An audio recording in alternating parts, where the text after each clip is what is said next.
Hey, Crystalline21 here, and I'm going to be talking about my Charmer deck and how it actually works. Now, this may be a few-part video, because I'm going to go into extreme depth. In extreme depth, for those of you that actually want to play a Charmer deck or make your own, because there isn't really a set build or method to use while you are playing a deck like this, because there hasn't been an innovation with the Charmers at all.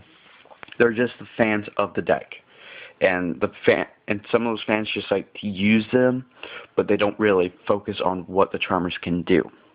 Now me, I am one of those people that I see the deck and I see its potential. This deck has the potential of ruining so many decks right now, especially in this current format. This current format is basically almost 75%, or no, it's probably more like 65% element decks, because you have Geargias, you have Gustos, Dragoonies for the rogue players, then you have Dark World, then you got Flameveils, Lavels, All Fire, Castellars, the Fairy deck, what's another, the Fire Fist deck coming out, that's a fire deck. Which one am I missing? Oh, Atlanteans. So you got a lot of one element based deck, and a few of those, like Atlanteans, they're like the top tier deck right now. They're in top one spot. But at the moment, there's no tier 0 deck, so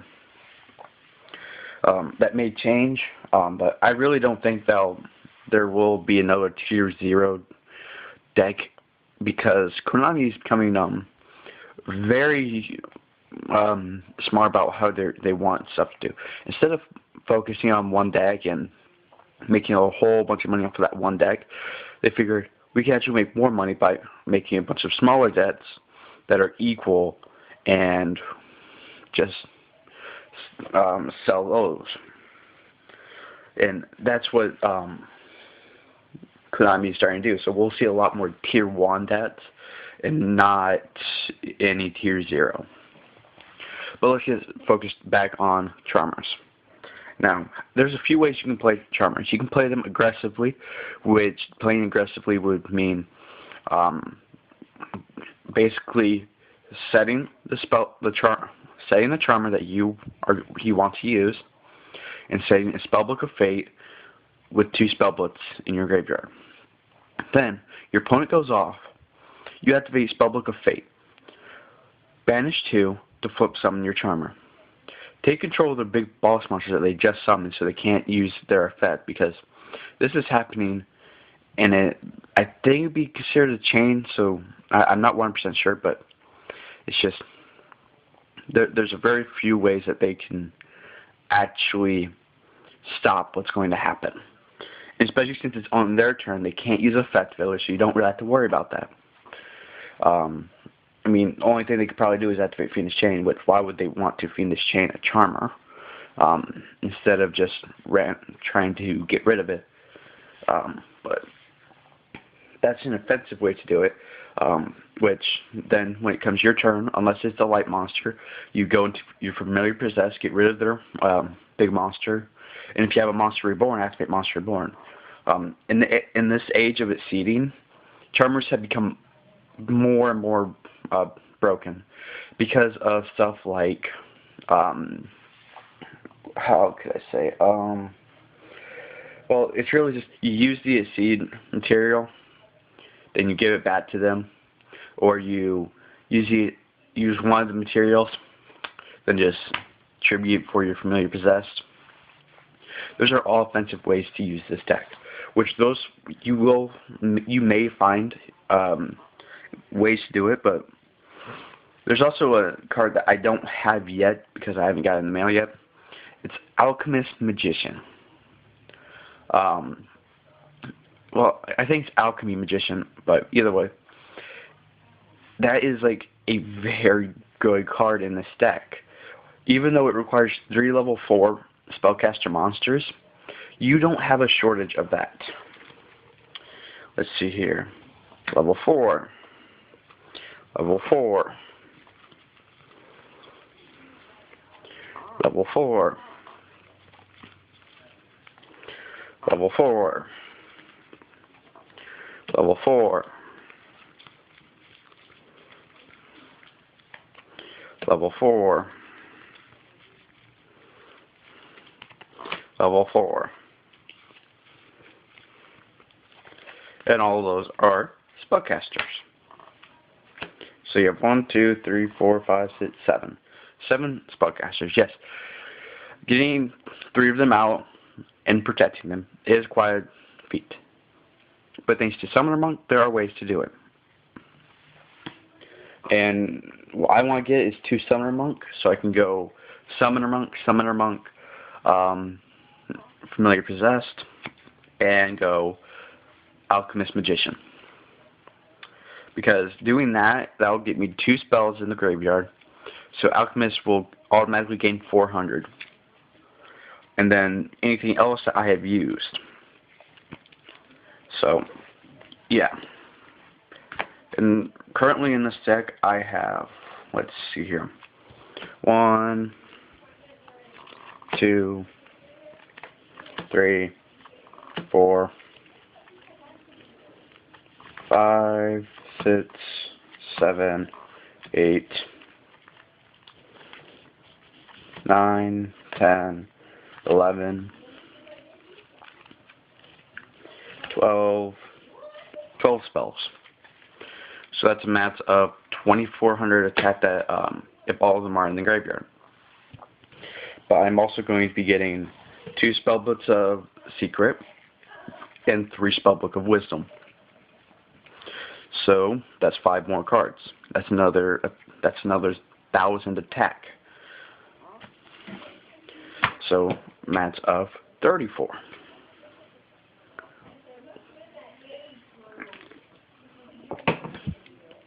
But that's another offensive way you can use this deck.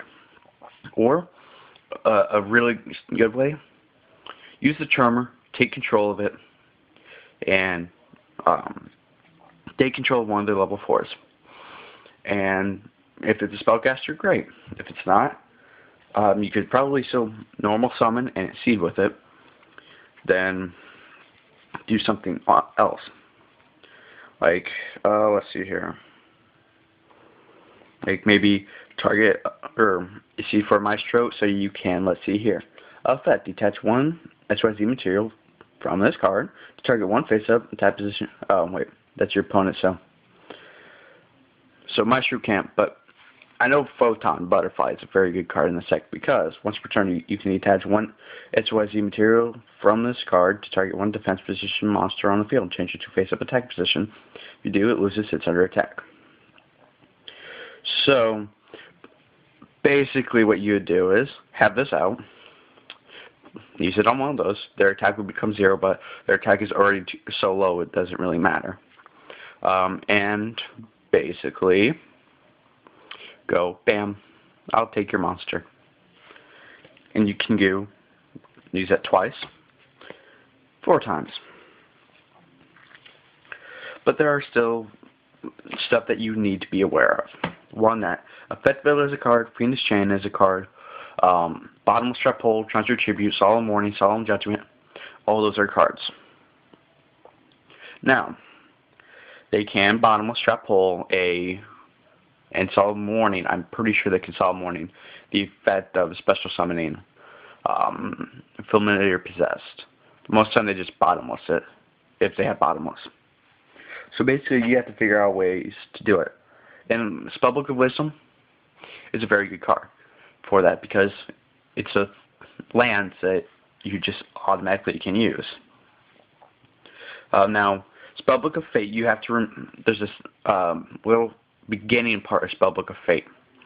Spellbook of Fate is, while you have a spellcaster type monster on the field, So you have to have a spellcaster monster face up on the field that it can recognize as a spellcaster monster.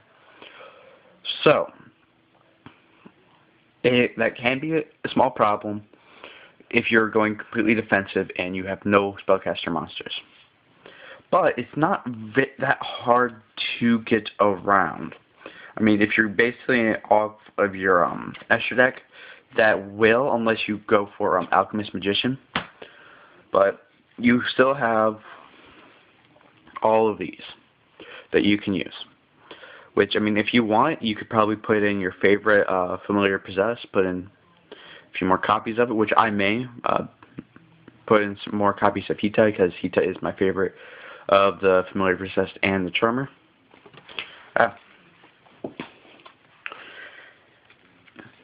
You can ask me why, and I'll just say, I won't tell. It's not because I'm a big Fire fan. I'm clearly not, because I don't have levels or anything. I just like Hita the best. And yeah, I may be putting in 2 more copies of her just because I need more targets for level 4s, and I just need more offensive monsters in the end. But that's another story. Now, if you want to go offensive, that's how you do it. But there are a few ways that you could easily be stopped if you are not smart about what you're doing. If you're not smart about the meta, and understanding what are the main decks right now, what are they running, what are they citing. A lot of cards are citing stuff like Snow Maneater. Snow Maneater can really screw you over because they flip it, target your Charmer. Your Charmer can be targeted by Monster's Effect, and they destroy it. And guess what? They got their monster back. So now they can continue to attack while you have nothing on your field. So you just have to be aware of stuff like that. That's why you have to be aware. Will it be better to take out a few cards and put in extra Veilers, extra Massey, just do all this stuff?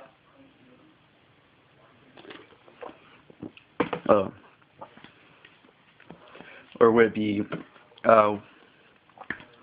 would I want to put in Chalices and other cards of the sort so that I don't risk losing my Charmer due to an effect that I could easily have stopped if I put in a Chalice or something of the sort.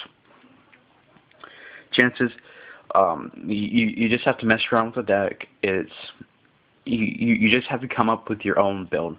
And I do recommend leaving the Charmers as Charmers and not as a Spellcaster deck, because Charmers are very side deck oriented, at least the way I'm playing them, because there isn't really a good method of searching. Yes, we have 2 Polyduality. I currently only have 1, so I can't really rely on that. But Gold Shark is too slow for a offensive method. Now going defensively, it could probably help you out because you won't be taking that much damage. You're going to be allowing your opponent to go. But that's okay. This is the tough part about Charmers. For Charmers to actually be the best deck, you have to let your opponent go off, then take what they go off with and destroy them with their own monster. That's how you have to win with Charmers. Now, being that said, that doesn't mean you can't run boss monsters that make it so that you have an offensive line. All these 3 ones right here can easily be summoned. The 2 Blizzard Princess, the most easy summoned level 8 Spellcaster monster out there. You tribute 1 Spellcaster type monster, and you normal summon it. That is it. Then it gets its awesome effect where no spell or track work can be used. Then him, if you are facing Dark Worlds, Heretics, that have monster effects that will destroy your own cards, he's a very good card to have. I mean, especially if they don't have gates out yet, or if you let them have gates, they use the gate, they get rid of the gate that they have so they can use the effect again, because they activate another one, and then you like MST that, or they go Grapher, you special summon this because they use Grapher's effect, then they special summon their Grapher, you activate MST on the Dark World, or Gates of the Dark World, then guess what? Your monster is bigger than it, because there is only 27, he is a 28. So, there are ways to go offensive with the deck. You just have to be smart about what you play and how you do it. You have to be aware of what your opponent is setting, how they are setting, how are they acting. You just have to remain calm and cool, because you're playing a deck that requires probably the most skill in this entire game, because you have to know just about everything about every deck. Knowledge is power. Captain Planet, I think. I forget. I just know knowledge is power. But it's just the best way for you to play a Charmer deck. And it's the best way to understand the meta is by playing a deck that requires understanding everyone else's deck. So right now, I can easily beat out everyone, or well, not easily, but I can mostly beat out a lot of people that I'm playing with now because I understand what their deck does. I know what they play, and I know how to beat it. I know how to read them. I know if they'll have something. I know if I need to hold back a little bit, or if I need to explode right now before they get something. Or hold back because they're about to activate like a dark hole or something to destroy what I'm planning and I don't have something to stop them. All that stuff you need to take into account while you're playing a Charmer deck that is offensive and defensive, because you have to have an offensive explosion to win the game.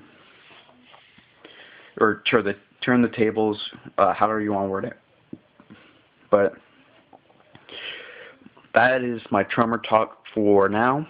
I will leave you with this. Think about what you're doing if you want to play a Charmer deck. Charmer decks are very fun, but very difficult to use. You have to know just about every detail of a lot of decks.